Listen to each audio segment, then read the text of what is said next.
सह्याद्री संस्था प्रेमी, कष्टाळू, जिद्दी, कठोर पण तितकेच प्रेमळ, विद्यार्थी प्रिय, हरवणारे असे माननीय श्री अमर प्रभावती राजाराम भाट यांचा निरोप समारंभ कार्यक्रमात जमलेले आदरणीय व्यासपीठावरील मान्यवर आणि व्यासपीठावरील माझे सर्व शिक्षक, मित्र, बंधू आणि भगिनी, मी आपल्या सर्वांना साष्टांग प्रणाम करतो आणि आपल्या सर्वांचं स्वागत करतो.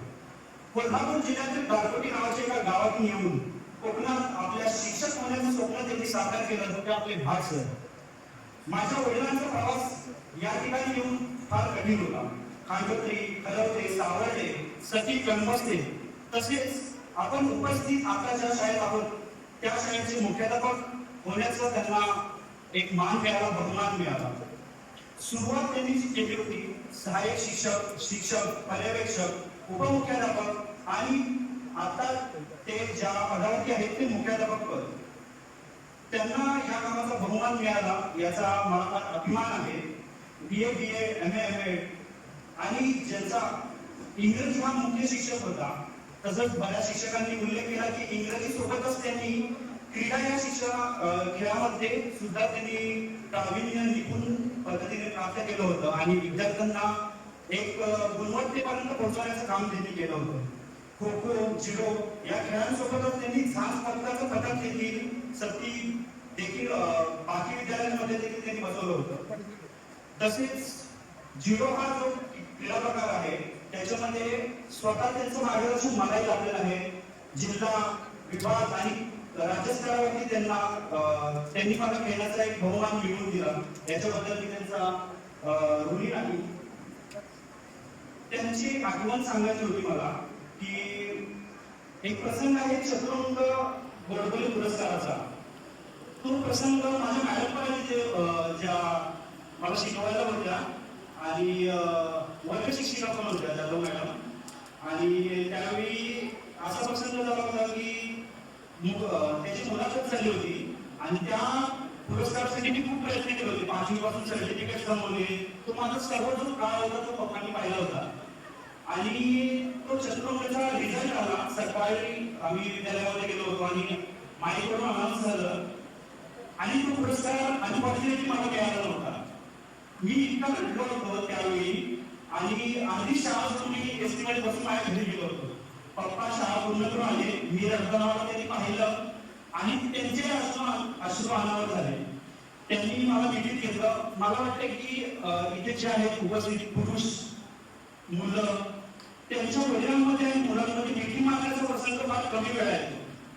पहिला प्रसंग मला आठवतोय की तो ज्यावेळी लढत होतो तो प्रसंग मला एकदम कवटाळून त्यांनी मिठी मारली होती आणि तो माझ्यासाठी एक अविस्मरणीय क्षण झाला होता.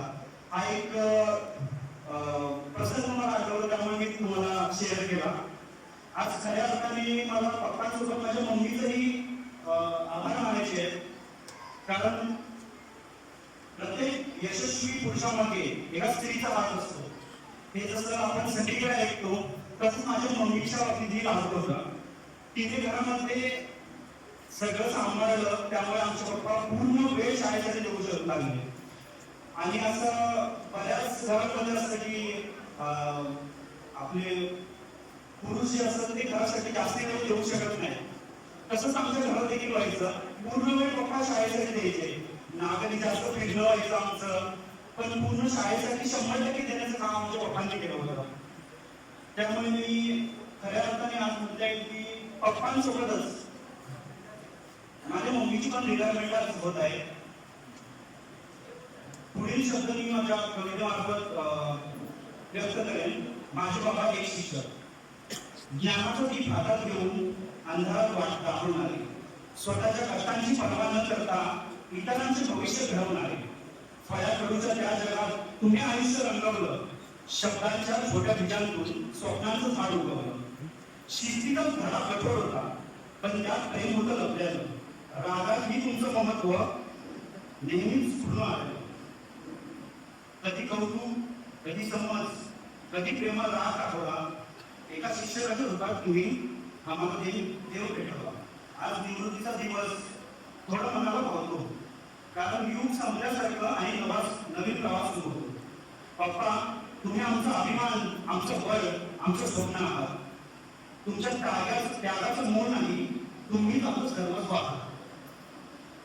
हा जो समोर जमलेला जनसमुदाय आहे, तो पप्पा मला सांगतो की तुम्ही या जगामध्ये काय कमवलंय.